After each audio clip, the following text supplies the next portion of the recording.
Ons gesels oor ons rol as vredemakers hierdie week.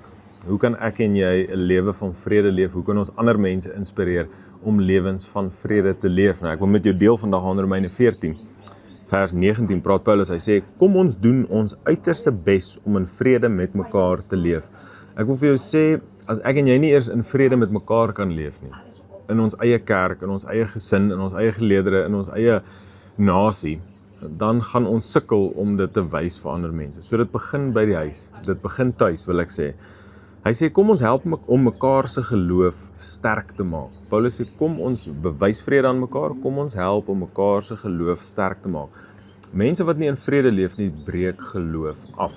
So wanneer ek vassit kort met my broer of my suster of met mense om my, en ongelukkig is daar mense in kerke, daar's mense in ons gemeenskappe, daar's mense daar's ouers wie se kinders saam met jou kinders skool gaan, daar's kollegas wat saam met jou werk, en oral is daar altyd, wil ek sê, 'n stukkie drama of 'n stuk risie, of iewers is daar iemand wat nie oog tot oog met mekaar sien nie, en wat nie oor die weg kom nie. Daarso is dit my en jou plig om in te tree. En dit doen afbreek aan ons geloof, want daar's soveel mense wat sê, ek hoor vanoggend praat ek met 'n vrou, sy sê haar vriendin sê, sy gaan nie kerk toe nie, want onder die predikante is daar nie eers eenheid nie. Dink ek, hoe hartseer is dit? Wat 'n tragedie om te dink dat daar mense is wat afbreek maak aan ander mense se geloof, omdat hulle nie vrede onder mekaar het nie. Mag dit nooit my en jou storie wees nie. Mag ons begin in ons familie, dalk is daar iemand vandag wat jy moet vergewe, in jou eie vriendekring, jou eie geleedere, jou kerk, jou familie. Dalk moet jy vrede maak met daai mense, dalk moet jy 'n hand uitsteek.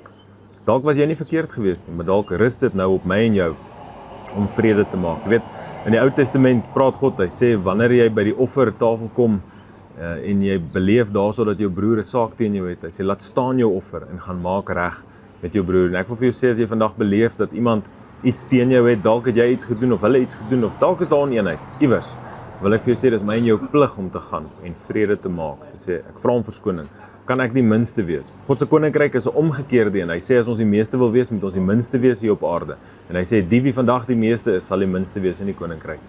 Maar mag ek en jy die minste wees? 'n hand uitsteek, sê, ek vra om verskoning, ek is jammer, kan ek en jy vrede maak? Kan ek my bes doen? Kan ek jou liefde bewys? Kan ek vir jou goedgunstigheid bewys? Om seker te maak dat daar vrede is tussen my en jou. Dit begin by my. Dit begin by my. Rasse tensions wat daar is in die land, die afbreek daarvan begin by my. Mense wat Jesus beleef, sy vrede, sy guns, sy goedheid, dit begin by my. Mag ek en jy ons werk as vredemakers nie net ernstig vat nie, maar mag ons dit uitleef in ons dag tot dag se lewe.